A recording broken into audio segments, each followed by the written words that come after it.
नमस्कार साथियों, 69,000 शिक्षक भर्ती मामला सुप्रीम कोर्ट में यह 28 जुलाई 2026 को सीरियल नंबर 10 में माननीय न्यायमूर्ति दीपांकर दत्ता और माननीय न्यायमूर्ति सील नागू की पीठ के समक्ष सूचीबद्ध हो चुका है। पिछली सुनवाई में न्यायालय ने सरकार द्वारा प्रस्तुत रिविजिट सूची और हल्फनामे पर कई महत्वपूर्ण सवाल उठाए। सरकार से स्पष्ट जवाब मांगा गया था, वहीं सभी पक्षों को दो प्रश्न का लिखित सबमिशन दाखिल करने का अवसर दिया गया।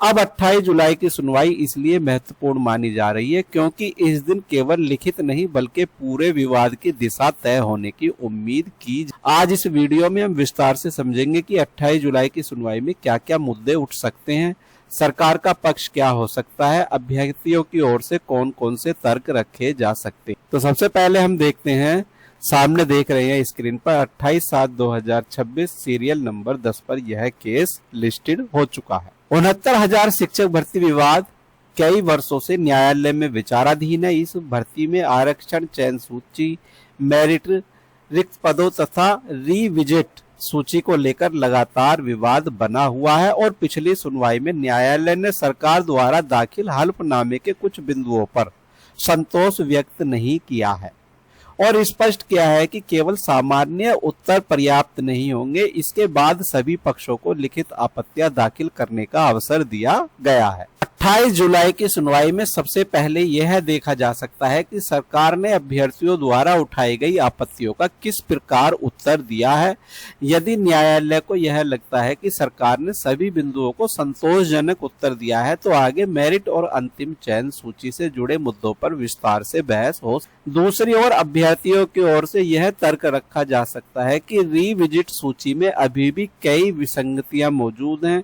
कई अभ्यर्थियों का कहना है कि मेरिट का सही पालन नहीं हुआ है, कुल रिक्त पदों का समुचित विवरण नहीं दिया गया है तथा ऐसे उम्मीदवारों के संबंध में भी प्रश्न उठाए गए जिन्होंने नियुक्ति ग्रहण नहीं की है। यह भी संभव है कि न्यायालय सरकार से यह भी पूछे कि उपलब्ध रिक्त पदों की वास्तविक संख्या क्या है, कितने अभ्यर्थियों ने नियुक्ति नहीं ली है और यदि रिक्तियां उपलब्ध हैं तो उन्हें किस प्रकार प्रक्रिया से भरा जाएगा। यदि इन प्रश्नों का उत्तर स्पष्ट मिलता है तो आगे की कार्रवाई अधिक स्पष्ट हो सकती है। एक अन्य महत्वपूर्ण पहलू बीएड अभ्यर्थियों से जुड़ा भी हो सकता है। विभिन्न पक्षों द्वारा इस विषय पर भी अपने अपने तर्क रखे जाने की संभावना है। हालांकि अंतिम निर्णय पूरी तरह से न्यायालय के समक्ष प्रस्तुत रिकॉर्ड, नियमों और कानूनी बहस पर निर्भर होगा। 28 जुलाई की सुनवाई में यदि न्यायालय यह महसूस करता है कि सभी आवश्यक तथ्य रिकॉर्ड पर आ चुके हैं जो अंतिम बहस की दिशा भी तय हो सकती है, इसलिए इस सुनवाई को केवल एक सामान्य तारीख नहीं बल्कि पूरे मामले के लिए अत्यंत महत्वपूर्ण माना जा रहा है। साथियों, 28 जुलाई की सुनवाई इस भर्ती के भविष्य के लिए अत्यंत महत्वपूर्ण साबित होगी। क्या न्यायालय सरकार के जवाब से संतुष्ट हो गया? क्या रिविजिट सूची पर आगे बहस होगी? क्या रिक्त पदों और मेरिट से जुड़े मुद्दों पर कोई महत्वपूर्ण निर्देश आएगा? इन सभी सवालों के जवाब अब सुप्रीम कोर्ट की कार्रवाई से ही सामने आएंगे।